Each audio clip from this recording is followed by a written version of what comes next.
जो संचित कर्म है, हमारे इकट्ठे कर्म हैं, पूर्व जन्मों में किए हुए कर्म है, एक जन्म के नहीं अनंत जन्मों के कर्म है, उसमें से सारे फल देने के लिए तैयार तो नहीं हुए हैं, कुछ फल देने को तैयार हुए हैं। उन फलों को भोगने के लिए परमात्मा उसी के अनुरूप शरीर देता है।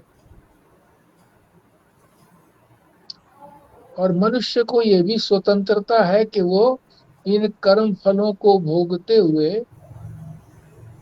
यानी प्रारब्ध कर्म को भोगते हुए नए कर्म भी कर लेता है? फिर उसी को फिर वो भी संचित कर्मों में जुड़ जाते हैं, और इसी तरह से चक्र चलता रहता है, अनेक जन्मों के कर्म।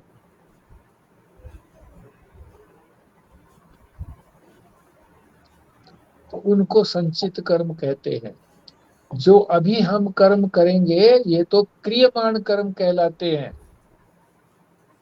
क्रियमाण कर्म जो हम अपने मन से करेंगे उनको क्रियमाण कर्म कहते हैं।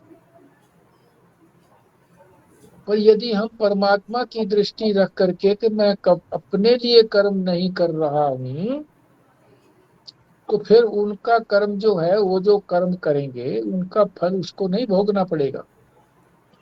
केवल जो प्रारब्ध से उसको फल मिलने वाला है, प्रारब्ध कर्म से, वही फल वो भोगेगा। आगे कर्म का फल उसको नहीं मिलेगा। अगर वो परमात्मा के अनुसार शुभ कर्म करता है तो अंतःकरण शुद्धि होकर के आगे भी बढ़ता है। दोनों बातें हो गई, आगे भी बढ़ता है और फिर वो फल जो है भोगने के लिए फिर संचित कर्मों में जाकर के इकट्ठे नहीं होते। और ज्ञानी जो है वो तो इन कर्मों को पार कर चुका है। अब वो प्रारब्ध कर्मों को भी भोग नहीं रहा है, क्योंकि शरीर से अलग हो गया। भोगना तो इसी शरीर को है, शरीर से अलग हो गया। तो अब जो प्रारब्ध कर्म है उनको वो भोग नहीं रहा। और संचित कर्म जो है वो ज्ञान से नष्ट हो जाते हैं। ज्ञानाग्नि सर्व कर्माणि भस्मात, सारे कर्मों को ज्ञान की अग्नि भस्म कर देती है। किसको? संचित कर्मों को। और जो क्रियमाण कर्म अब होते हैं, क्रियमाण करता नहीं है क्योंकि शरीर से अलग हो गया, तो शरीर ही कर्म करता है, तो वो अपना कर्म भी नहीं कर रहा, भोग भी नहीं करता, क्योंकि भोग करना वो भी तो शरीर का ही काम है। मन बुद्धि भोग करती है, वो उससे भी अलग हो गया है। शरीर से अलग होने का मतलब स्थूल शरीर से भी और सूक्ष्म शरीर से भी अलग हो गया है। तो इस प्रकार से कोई भी कर्म फल भोग नहीं करता वो,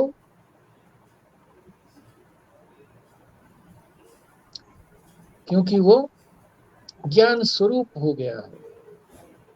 इसको भी हमने आज समझना है। पहले तो बताया था कि हमको जो कलाएं हैं उनको समझना है। कलाओं का मतलब छोटे टुकड़े, टुकड़ों को।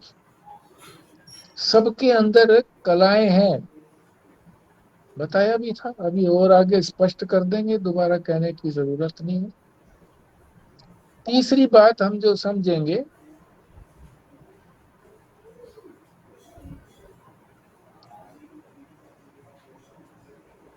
कि हमारी जो आत्मा है, एक तो है शुद्ध आत्मा, एक है विज्ञानमय आत्मा। मय शब्द पर ध्यान देना, विज्ञानमय। विज्ञान का अर्थ तो होता है अनुभव।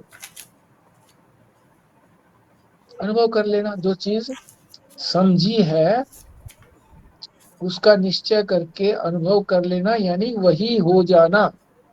ये है अर्थ उसका, विज्ञान का, अनुभव का। कि किसी अन्य चीज का अनुभव नहीं करता, अपना ही अनुभव करता है।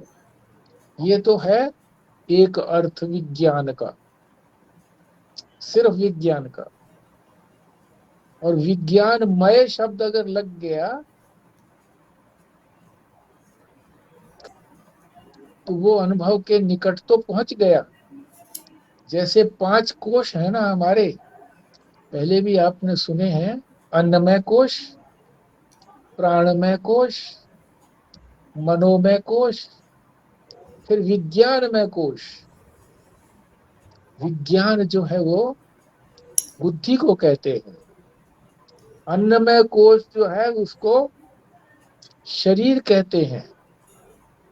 ये भी एक खोल है, शरीर भी एक खोल लगा हुआ है, आत्मा के ऊपर चढ़ा हुआ है। दूसरा खोल क्या चढ़ा हुआ? प्राण का, प्राणमय कोश, सब में मैं लगा हुआ है। तीसरा है मनोमय कोश, मन, मन भी एक आवरण है, उसमें मन का भी खोल चढ़ा हुआ है आत्मा के ऊपर, मनोमय कोश। चौथा है विज्ञानमय कोश, बुद्धि वाला कोश भी है। विज्ञानमय का मतलब यहाँ पर बुद्धि से तात्पर्य है, अनुभव नहीं है। अनुभव तो मैंने बताया कि वो तो आत्मा के अनुभव की बात है। तो यहाँ आत्मा मय कहा गया है, अज्ञानमय, विज्ञानमय कहा गया है शब्द। तो इसका मतलब बुद्धि वाला कोश। ये मय का क्या मतलब होता है? मय माने प्रचुरता, अधिकता। वहां पर मन की अधिकता है। और थोड़ा सा अब आत्मा के निकट पहुंचने वाला है। 5 कोश है ना, 5वां कोश है आनंदमय कोश। वो कब हमको अनुभव में आता है? गहरी नींद में, सुषुप्ति में। आनंद तो खूब आता है, पर वो आनंद कहाँ से आता है इस बात का वहां पर ज्ञान नहीं है, इसलिए इसको मय कहा गया है। अगर वहां ज्ञान हो जाता कि ये कहाँ से आ रहा है आनंद, तो मैं नहीं रहता, फिर तो आनंद ही आनंद होता। अब मैं का मतलब होता प्रचुरता, अधिकता। तो वहां अधिकता है, आनंद की अधिकता है। कहाँ? सुषुप्ति में, गहरी नींद में। इसी तरह से उससे थोड़ा सा इधर आएंगे नीचे तो है विज्ञानमय। विज्ञानमय यानी अनुभव के निकट तो है, पर फिर भी बुद्धि कहते हैं इसको। विज्ञान का अर्थ है बुद्धि में, बुद्धि में। तो यहाँ बुद्धि के अनुसार निर्णय करता है, निश्चय करता है। निश्चय से भी कुछ आनंद तो आता है। किसी चीज का निश्चय अगर नहीं होता है तो वो मन है, मन जो है वो निश्चय नहीं कर पाता। मन में विक्षेप बना रहता है, ये करूं या ये करूं, आज वहां जाऊं कि ना जाऊं पार्टी में, आज प्रवचन सुनूं या ना सुनूं। क्यों? क्योंकि तबीयत कुछ ढीली है।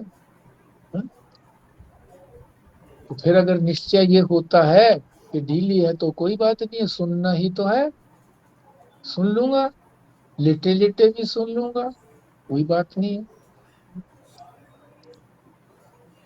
तो निश्चय नहीं हो पाता। जब ये निश्चय हो जाता है तो समझो बुद्धि ने निश्चय किया। बुद्धि निश्चय करती है तोल करके तराजू में। अगर तो उसने शास्त्र को सुना हुआ है, बहुत ज्यादा सुना हुआ है, सुनेगा तो वो इंद्रियों के माध्यम से ही, आंख से, कान से, और फिर मन में आएगा, संकल्प विकल्प आएगा तो प्रश्न भी पूछेगा मन में, मन से, पर फिर निश्चय कर लेगा वो। हाँ जी। तो आगे बढ़ता चला गया, इसलिए मैं कहा है कि उसके अंदर निश्चय होने से भी कुछ आनंद की प्राप्ति तो होती है कि निश्चय हो गया भैया, जाना है बस, है, अब सुख मिला। शास्त्र के तात्पर्य का निश्चय हो गया मुझे, ऐसा यदि किसी को होता है, बड़ी प्रसन्नता होती है। कहते हैं, अरे शास्त्र के निश्चय का पता लग गया कि शास्त्र क्या कह रहा है, तात्पर्य क्या है शास्त्र के कहने का, और वो मुझे पता लग गया। और सारे शास्त्र उसी बात को कहते हैं। ये और भी बड़ी अजब बात हो गई कि मुझे तो लगता था कि जितने भी उपनिषद हैं सब अलग अलग बात कहते हैं। गीता अलग बात कहती है, रामायण अलग बात कहती है, महाभारत अलग बात कहता है, पुराण अलग बात कहते हैं, ये सोचता था मैं। जब उसको ये पता लगा कि सभी एक ही बात कह रहे हैं, तो शास्त्र के तात्पर्य के अर्थ का उसको पता लग गया, और वो निश्चय हो गया कि अब और किसी चीज के निश्चय करने की जरूरत नहीं है। चाहे वो एक ही ग्रंथ से मुझे ये निश्चय से मेरे को कल्याण हो जाए। तो वही बात दूसरे शास्त्र भी कह रहे हैं।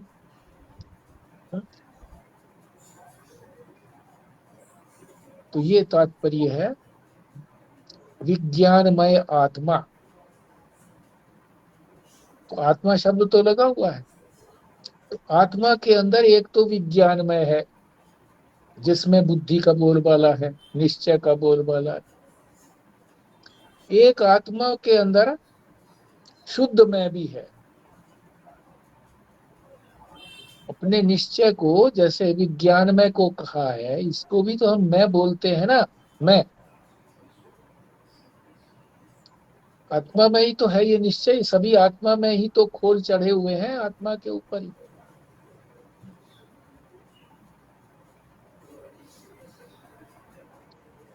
या कहो कि आत्मा के अंदर ये अपने अपने घरोंदे बना करके बैठे हुए हैं, हाँ?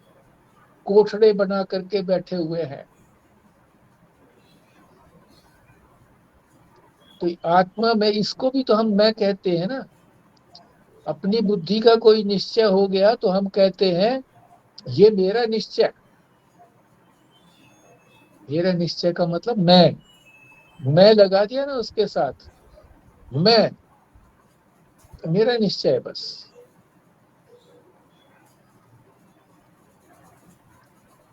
एक निश्चय वो होता है कि आत्मा का निश्चय कर लिया किसी ने कि आत्मा, मैं आत्मा हूं, मैं आत्मा हूं, ये निश्चय कर लिया। तो ये जो मैं है ये तो है शुद्ध मैं, जिसने आत्मा का निश्चय कर लिया। दूसरी मैं है जिसने आत्मा का निश्चय तो नहीं किया, परंतु उसने जो बुद्धि के अंदर निश्चय हुआ शास्त्र के तात्पर्य का, इसको भी वो मैं कहता है मैं। तो ये अभी इसमें अशुद्धि है, विज्ञान की अशुद्धि है, यानी बुद्धि की अशुद्धि है। और फिर अशुद्धि और आगे चले गए तो फिर वो किसकी अशुद्धि है? आनंद की। कि वो आनंद तो है, पर वो आनंद सतत आनंद नहीं है, हमेशा आनंद नहीं बना रहेगा। जब गहरी नींद होती है तो आनंद होता है। उसी नींद के अंदर जो स्वप्न आते हैं तो सुख भी देने वाला स्वप्न होता है, दुख देने वाला भी स्वप्न होता है। दोनों तरह के स्वप्न दुख भी देते हैं, आनंद नहीं आता। और फिर जब जगते हैं तो आनंद वो गायब हो जाता है, वो आनंद नहीं मिलता है। जो जागते हुए कितना ही सुख मिले हमको, फिर भी वो सुषुप्ति से कम होता है, गहरी नींद से कम वो आनंद होता है। किसी की लॉटरी निकली, अब उसने सोचा गिन तो लूं, बेचारा सज्जन था। ये नहीं सोचा भी चलो ठीक है, कुछ हजार कम मिलेंगे तो कोई बात नहीं है, इतना तो मिल ही गया। गिनता है एक एक करके, गिनना आता नहीं है, फिर भी गिनता है। आधी रात हो गई गिनते गिनते, फिर कहता है अब तो भैया सो जाएं। क्यों? अब वो आनंद नहीं है गिनने में, लॉटरी में आनंद जो आया था, अब वो क्षीण हो गया, कम हो गया है, सो लेते हैं, कल गिनेंगे। है जी। तो जागृत का जो आनंद है वो लगातार भी नहीं है, और वो आनंद जो है वो कम है आनंद, पूरा आनंद नहीं है। दुख भी आते रहते हैं, जागते हुए अनेक प्रकार के दुख आते हैं, स्वप्न में भी अनेक प्रकार के दुख आते हैं। तो ये आत्मा में कोई दुख नहीं है। तो एक तो हो गया आत्मा, मैं का अर्थ आत्मा, मैं आत्मा। दूसरे मैं का अर्थ हो गया कि जिसके साथ भी हम मैं लगाते हैं, बुद्धि के साथ भी मैं लगाते हैं, यहाँ तो बुद्धि की बात कही गई है। मन के साथ भी मैं लगाते हैं, अरे मेरा विचार ये है, तुम्हारा क्या विचार है, मेरा विचार ये है। फिर हम प्राण के साथ भी, इससे नीचे प्राण में उतर गए, मनोमय से,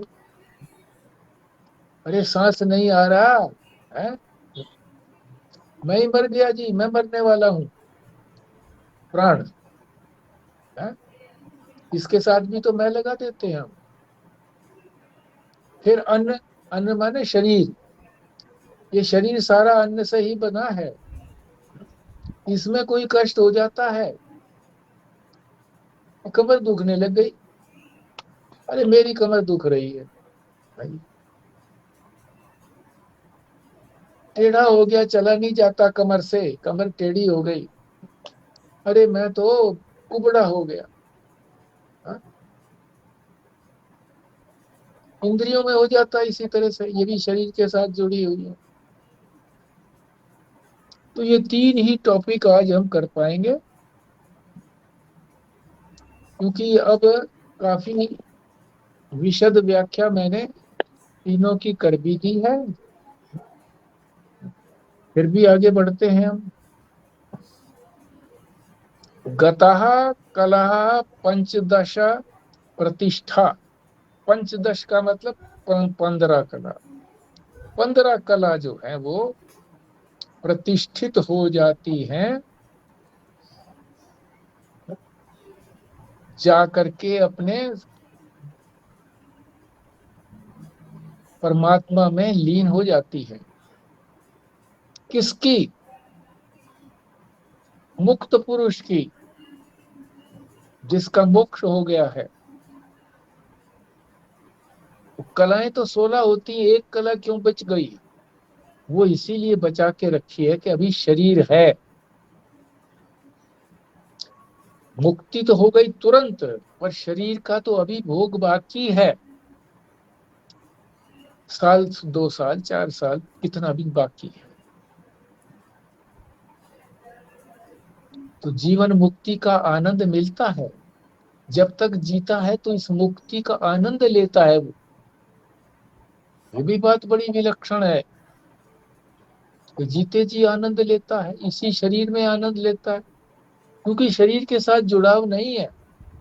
शरीर में जो कष्ट आदि आते हैं वो समझता है मेरे नहीं है कष्ट, तो उनसे प्रभावित नहीं होता। तो इसी बात को कि जीवन जीवन मुक्ति का आनंद जीते जी, मेरे मन में एक बार प्रश्न उठा, मैंने महाराज जी से पूछा, महेशानंद जी से, मैं कहा जी जिसका प्रारब्ध अभी घंटा 2 घंटा ही मान लो बचा है ज्ञानी का, तो वो घंटा 2 घंटा जो है वो आनंद लेगा? ज्यादा आनंद तो मिलेगा नहीं उसको। जीवन मुक्ति का आनंद तो घंटा 2 घंटा लेगा। और जिसका मान लीजिए 4-5 साल अभी जीना बाकी है शरीर का, वो तो 4-5 साल जो है ना आनंद लेगा है? तो ये तो अंतर आ गया, फिर आनंद में अंतर आ गया। फिर तो कौन चाहेगा कि मेरा जो है वो तो शरीर लंबा रहे, यही चाहेगा। बोले नहीं, ऐसे ही बोले नहीं। मैंने कहा जी फिर कैसे है? बोले फिर तो समय समाप्त हो जाता है, समय नहीं रहता, काल, काल से परे चला जाता है वो। जो सुख 4-5 साल वाले को मिलता है वही सुख उसको 1-2 घंटे वाले को भी मिलता है। समय से पार चला जाता है, उसको ये नहीं रहता कि मेरे को समय थोड़ा मिला, और उसको ये नहीं रहता दूसरे को कि मुझे तो समय बहुत मिला तो मैं तो बहुत भाग्यशाली हूं। नहीं, काल से परे चला जाता है, कालातीत है, महाकाल है वो, है ना? अब ये भी हालांकि यहाँ पर नहीं समझाया गया, पर चूंकि संदर्भ है, तो महाराज जी भी, जैसे अखंडानंद जी भी, महेशानंद जी भी, जो भी संदर्भ आता था, चाहे वो कम बढ़े आगे, लगता था कि ये कैसे बढ़ेंगे आगे, बोलते भी ये आराम आराम से है महेशानंद जी, हम्म, जिसको हम बिल्कुल हूबहू कॉपी पर लिख भी लेते थे, इतना आराम से बोलते थे, मगर वो विषय को पूरा कर देते थे। तो ये 16 कलाएं उनमें से 15 कलाएं तो उसकी प्रतिष्ठित हो जाती हैं परमात्मा में, एक बचती है, वो शरीर जब तक बना है तब तक। दूसरी पंक्ति देखिए, देवाः देवाश्च सर्वे प्रतिदेवतासु, देवताओं की, अब देवताओं की गति बता रहे। पहले ज्ञानी की गति बताई थी, अब देवताओं की क्या गति है।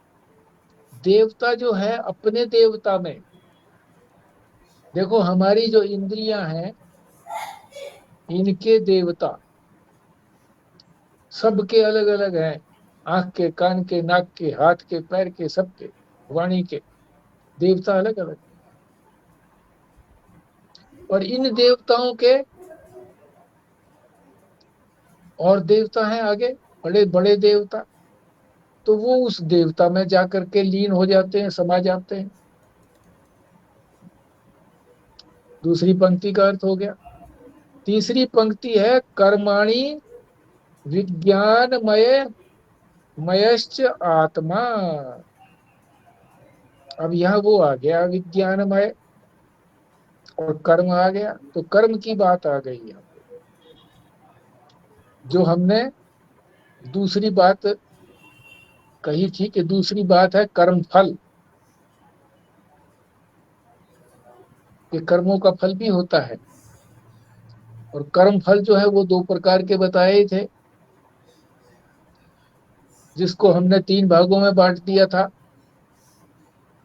प्रारब्ध कर्म, क्रियमाण कर्म और संचित कर्म। तो ये कर्म और विज्ञानमय, इन दोनों को साथ साथ ले लिया। विज्ञानमय, विज्ञानमय का हमने अर्थ समझा था, ये आत्मा की ही बात है। आत्मा आ गया ना शब्द, आत्मा की ही बात है कि विज्ञानमय जो आत्मा है, उसमें जो मैं है वो कैसा है, अशुद्ध में है, शुद्ध नहीं है। अगर ये विज्ञानमय शब्द न लगा होता, सिर्फ आत्मा होता, तो शुद्ध में होता।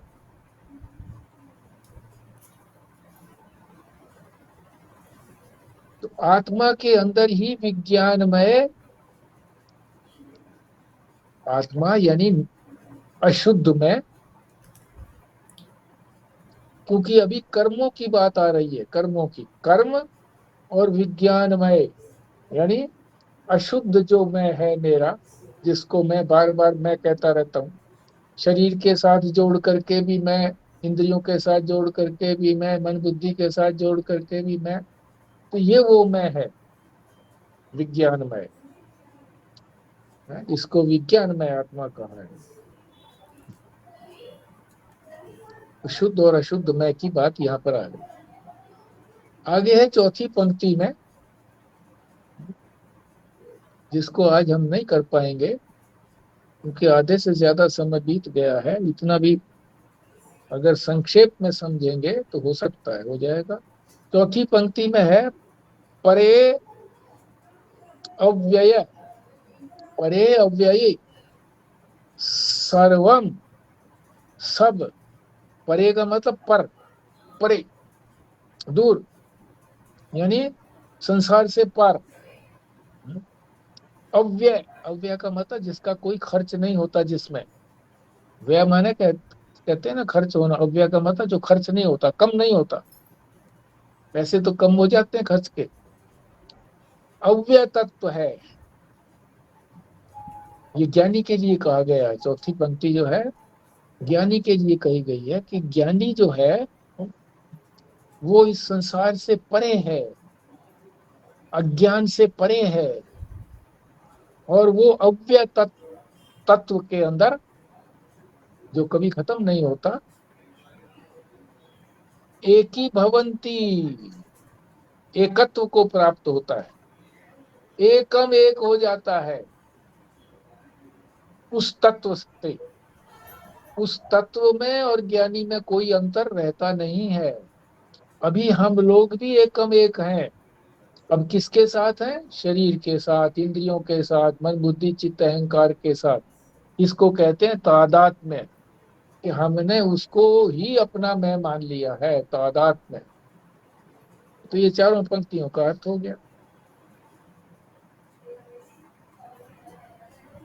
तो जब मोक्ष का समय आता है, ये 415 पृष्ठ पर ही सबसे नीचे दो पंक्तियां हैं, गताः कला पंचदश प्रतिष्ठा।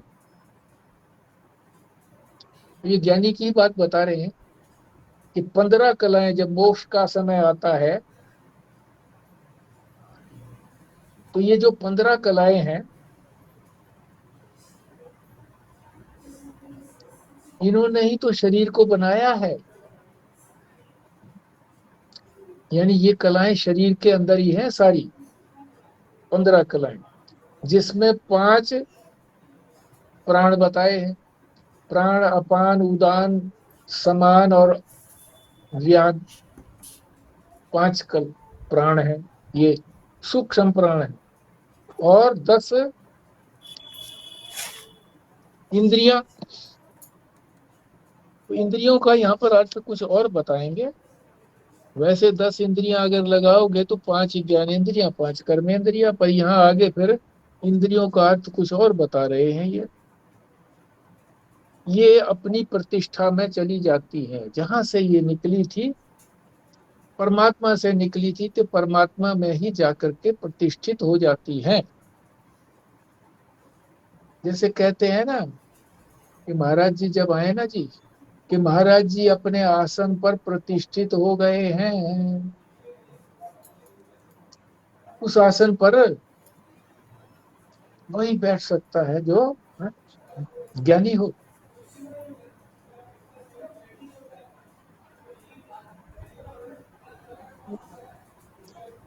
स्वामी स्वयं प्रकाश जी बहुत दिनों तक उस कमरे में जिसमें नित्य कथा होती थी नहीं बैठते थे। अपने कमरे में ही, छोटे कमरे में, चाहे भीड़ होती थी, तो लोग उस कमरे में जाकर के, जो 2 दरवाजे थे उनके बाहर भी बैठ जाते थे। फिर लोगों ने कहा कि भाई आप जब जब उस गद्दी के ऊपर दूसरे महात्मा भी ऐसे आते हैं जो अभी श्रोत्रिय ही हैं, ब्रह्मनिष्ठ नहीं है, तो आपको वहां विराजमान करने में क्या आपत्ति है? लोगों ने कहा, तो शायद उन्होंने नहीं मानी बात, मगर हो सकता है कि मंडलेश्वर जी ने जब उनको कहा कि आप करिए, तो फिर बैठ गए गद्दी पर। ठीक, अपने कारण में लीन होने को कहते हैं। कारण, सबका कारण कौन है? परमात्मा, ईश्वर। उसी से तो सारी सृष्टि निकली है। जिससे निकलती है कोई चीज, उसी को कारण कहते हैं। और जो चीज निकलती है उसको कहते हैं कार्य। ध्यान से समझते जाइए और फिर उसको याद रखिए, ये रट कर। कार्य जो अपने कारण से निकलती है, जैसे मिट्टी है कारण, और कार्य क्या हो गए? मिट्टी के खिलौने, मिट्टी के बर्तन। तो ये 15 कलाएं जो है अपने कारण में लीन हो जाती है, परमात्मा में लीन हो जाती है।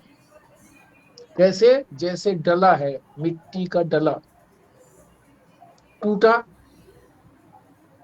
टूटा तो मिट्टी हो गया, मिट्टी में मिल गया। आभूषण, आभूषण का मतलब गहना, जो उसका आकार बना देते हैं, कोई गले का बना दिया, कोई हाथ का बना दिया, कंगन इत्यादि आकार बना दिया। जब इसको गलाते हैं तो ये भी अपने कारण में चला जाता है। इसका कारण कौन है? सोना, सोने में चला जाता है। फिर आगे बताया इसमें, प्रश्नोपनिषद का छठा प्रश्न है, पुरुष में कितनी कलाएं हैं? तो उत्तर दिया वहां पर 16 कलाएं। कला कहते हैं परिच्छिन्न को, टुकड़ों को, छोटे को। 16 कलाएं बताई पुरुष के अंदर, मनुष्य में। चंद्रमा में 16 मानी जाती है, चंद्रमा में भी 16 है। सूर्य में 12 है।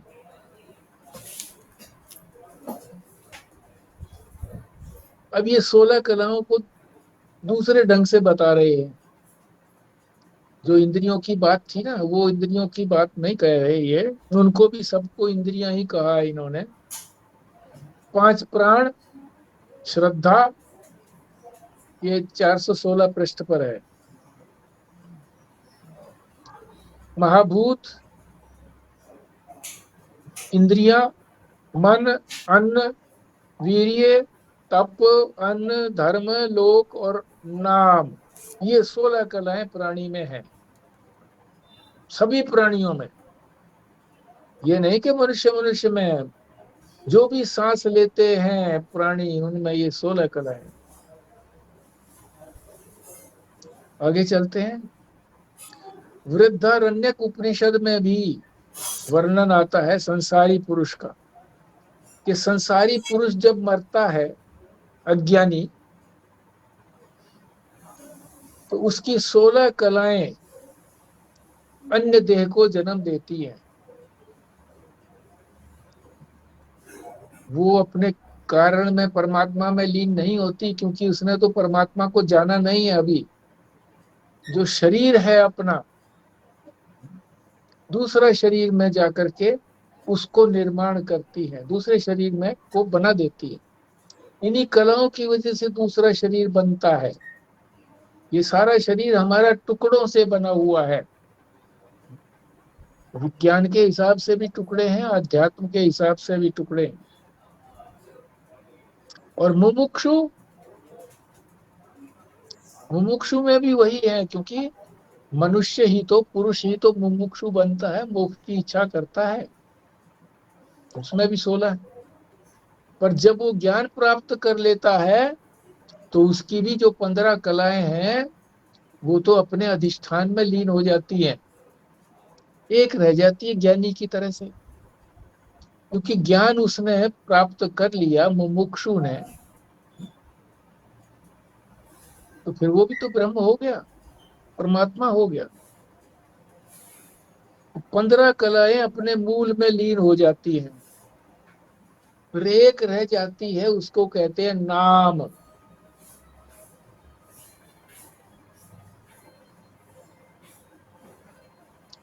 नाम जो है बिल्कुल कल्पित है, कल्पना किया हुआ नाम।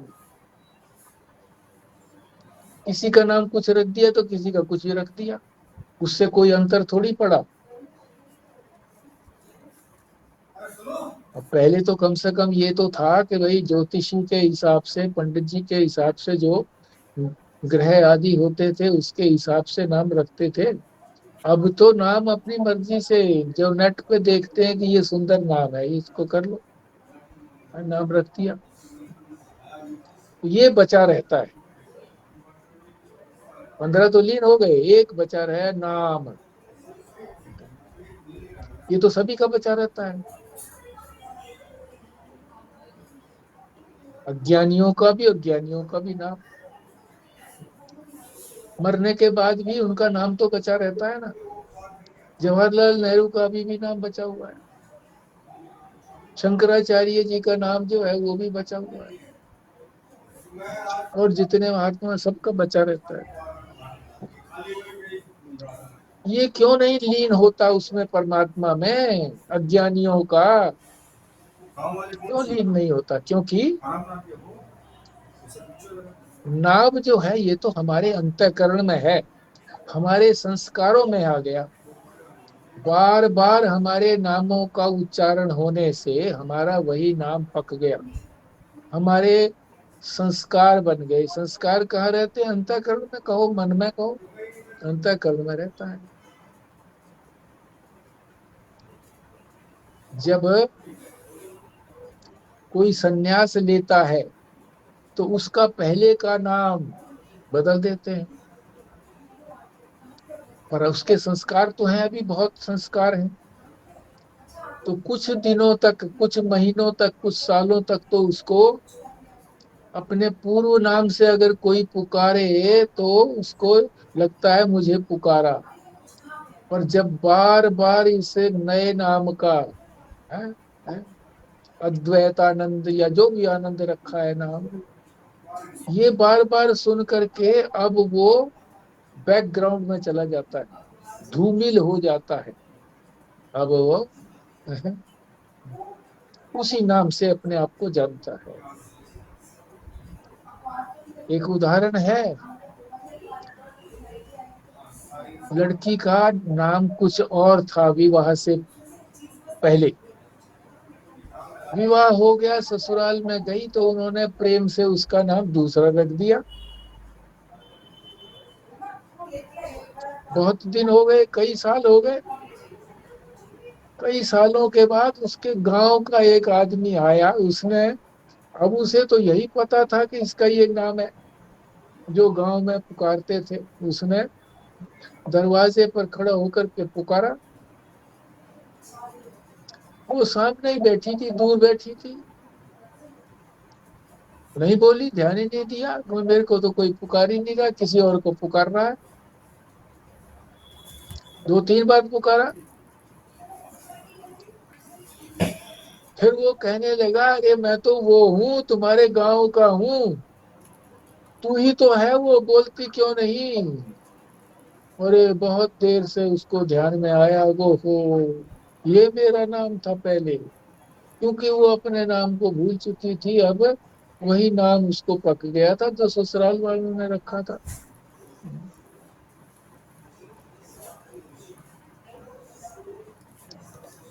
तो ये नाम तो रहता है, अधिक दिनों तक रहता है। मेरा एक प्रश्न है, जो संसारी व्यक्ति है और नाम तो कल्पित ही है, फिर हाँ, उसका क्यों नहीं नाम रह जाता? मतलब वो भी तो उस है तो कल्पित ही, तो फिर उसका नाम क्यों नष्ट हो जाता है?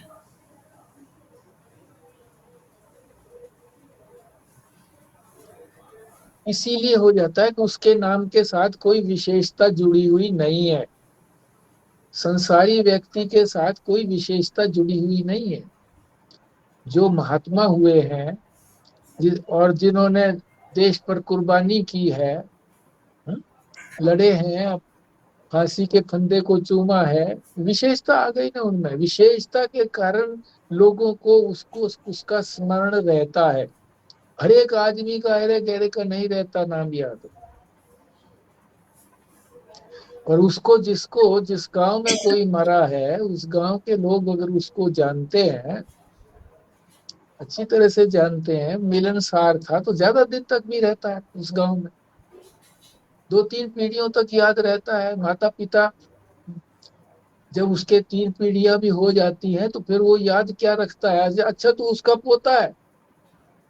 हम अभी भी जाते थे गांव में तो हम अपना नाम बोलते थे। मैं तो खैर 8वीं तक वहां रहा हूँ, कुछ लोग जानते भी थे, मगर जो और ज्यादा बूढ़े थे नहीं भी जानते थे। तो मैं अपना नाम बताता तो वो नहीं जान पाते थे। फिर मैं कहता था कि मैं तो छज्जू राम जी का पोता हूँ। अरे अच्छा अच्छा, छज्जू का पोता, हाँ ठीक है ठीक है, हाँ भाई बैठ बैठ, ऐसे। तो विशेषता होती है, उसके जानते हैं। चाहे वो संसारी ही, वो भी संसारी ही पुरुष है, क्योंकि जिसने अपने स्वरूप को नहीं जाना वो संसारी ही तो है, संसार में ही तो रमण करता है। तो वही आज तो हम यहीं तक कर पाए। अब उसके बाद कर्म फल की बात जो है तो बहुत समय लेने वाली बात है, तो यहीं तक हम विश्राम लेते हैं। 416 पृष्ठ के ऊपर सबसे नीचे की दो पंक्तियों को छोड़ दो, और वहां पर निशान लगा लो। आज 28/8/25। हाँ जी। हाँ, 5 मिनट आपके लिए छोड़े हैं, 5 मिनट के भी 7-8 मिनट ले सकते हैं, आप बोलिए। बीच में भी टोक सकते हैं, जैसे स्वस्तिका टोकती है, कोई दिक्कत की बात नहीं है। पर अंत में टोकना चाहे अंत में टोक दो।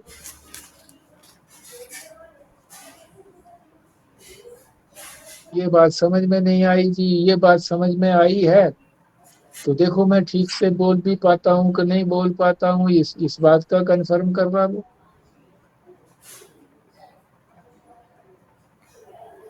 कई बार प्रश्न इसलिए भी पूछ दिया जाता है कि वो मेरे मन में तो उत्तर है, पर वो मोहर लगाने के लिए पूछ लिया जाता है। और कई बार इसलिए भी पूछ लिया जाता है कि दूसरों को समझ में आ जाए। मुझे तो समझ में आ गया फटाफट, पर सबको नहीं आया होगा समझ में। तो जब मैं प्रश्न पूछता था तो इसी तरह से माताएं कुछ कहती थी, कुछ लोग भी कहते थे कि आप प्रश्न पूछते हो तो हमारा समाधान हो जाता है कि हमको प्रश्न पूछना नहीं आता। और कई बार मेरा मूड नहीं होता था कि मैं ही पूछता रहूं प्रश्न, दूसरों को भी अवसर दूं, तो लोग इशारा करते थे मेरे को आंख से, मुंह से। हाँ जी, तो पूछ लेते थे। तो प्रश्नोत्तर की विद्या है ये। हाँ आरती। हाँ जी। हाँ आरती। हाँ बोलो। हाँ आरती, आवाज आ रही है। हाँ बोलो, क्या कह रही हो?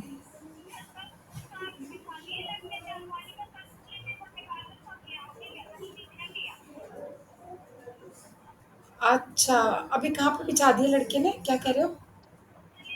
आश्रम में, स्वामी महेशानंद जी के आश्रम में तो क्लास मैंने में ऐसे हो? देखा था कि चुप हो जाते थे सब।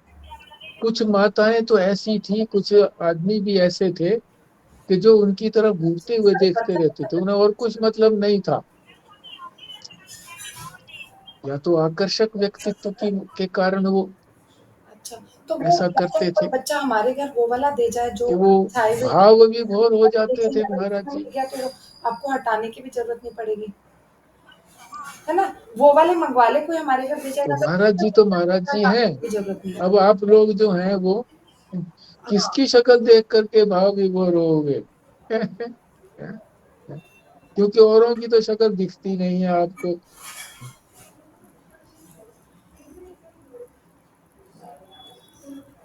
तो शक्ल देखना जो है ना, उससे आदमी कुछ तो भाव विभोर हो जाते हैं, पर मेरे जैसे को बोर्डम हो जाती है कि मैं फिर कुछ बोलने लगता हूँ। तो आप जो है ना, मुझे अवसर मत दो बोलने का। बहुत बोल लिया है, जैसे बोला ही हूँ 58 मिनट तक। अब आप बोलिए।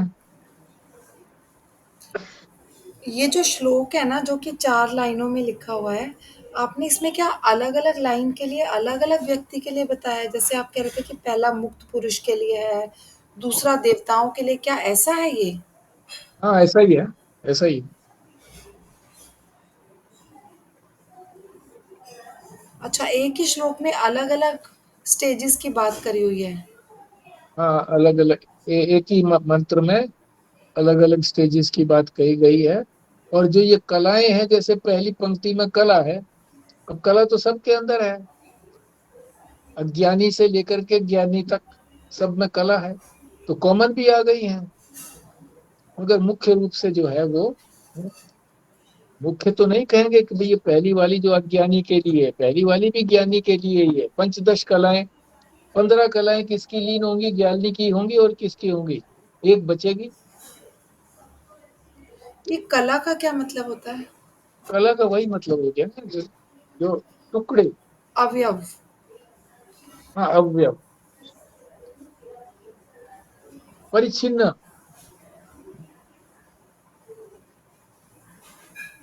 छोटे छोटे टुकड़े मिल करके बनता है। ये शरीर भी इसी तरह से बन करके बनता है, मिल करके।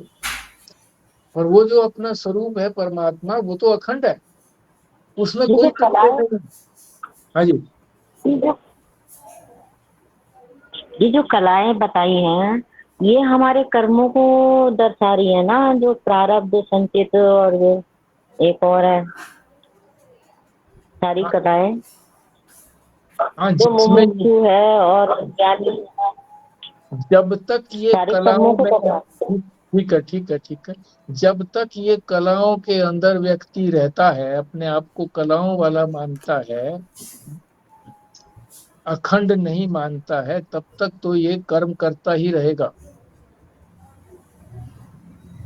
सिर्फ ज्ञानी को छोड़ करके। क्योंकि ज्ञानी की 15 कलाएं तो ज्ञान होते ही लीन हो गई अपने स्वरूप में, एक बची है, वो केवल शरीर के लिए बची है, और वो भी शरीर से अलग हो गया है। बाकी जितने भी हैं वो सब में कलाएं हैं, यानी उनके अंग हैं, अवयव हैं। तो परमात्मा में कोई अवयव नहीं है, छोटी चीज में ही अवयव होते हैं, अंग होते हैं। परमात्मा में अंग नहीं है, अखंड है वो।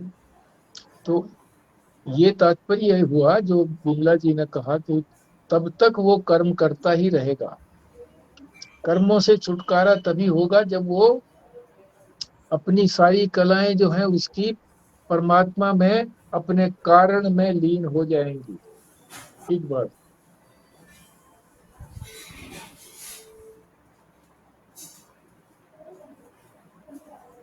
मुझे समझ तो काफी कुछ आने लग गया है, लेकिन मैं ये सोचती रहती हूँ कि मैं प्रश्न कैसे करूँ, वो मुझे करना नहीं आता। जो समझ में आ गया उसको बोल दो, ये भी तो छूट दे रखी है ना, जो समझ में आया उसे बोलो। मुझे उसको बनाना ही नहीं आता, इस तरीके से बोलूं। बस माइंड में तो लगता है कि मुझे समझ आ रहा है, और कुछ नहीं भी आता है, काफी कुछ नहीं भी आता है। सब हो जाएगा, जिस तरफ बढ़ेंगे उसी तरफ कामयाबी मिलने लगती है। धीरे धीरे रे मना, धीरे सब कुछ होएगा। कपड़े कहाँ रखे हो ले जाने वाले मेरे?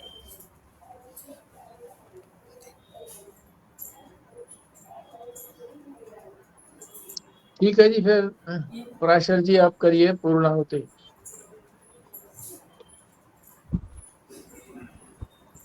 जी। यदि आपकी परमिशन हो तो मैं आजकल ना गणेश चतुर्थी है, तो मैं इस पाठ को जो आप करवाते हैं इसको मैं करती हूँ। तो जी। मेरे पास ना इसका हिंदी में अर्थ भी है जिसको मैं रोज पढ़ती हूँ। तो अच्छा मैं अच्छा, पढ़ दूँ क्या? बिल्कुल पढ़ दो। जी। ॐ भद्रं कर्णेभिः शृणुयाम देवाः, भद्रं पश्येमाक्षभिर्यजत्राः, स्थिरैरङ्गस्तुष्टुवानसस्तनूभिः व्यशेम देवहितं यदायुः। ॐ शान्तिः शान्तिः शान्तिः।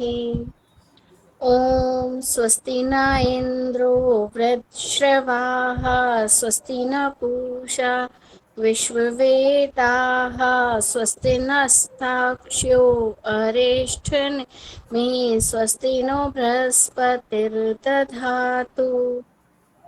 ॐ शान्तिः शान्तिः शान्तिः। हे गणपति भगवान श्री गणेश, हम सदैव ऐसी वाणी सुने जो हमें सुख दे और बुराइयों से हमेशा दूर रखे। हमारा जीवन भलाई के कामों में व्यतीत हो। हम सदा भगवान की पूजा में लगे रहें। बुरी बातों की ओर ले जाने वाली बातों से सर्वदा दूर रहें। हमारा स्वास्थ्य सदा ठीक रहे, जिससे हम परमात्मा के चरणों में अपना जीवन समर्पित कर सकें। हमारा मन भोग विलास में लीन ना हो। हमारे प्रत्येक कण में भगवान विराजमान हों और हम उनकी सेवा शुश्रूषा में लगे रहें, जिससे हम हमेशा अच्छे कार्य करते रहें। ऐसी प्रार्थना हमें भगवान से करनी चाहिए।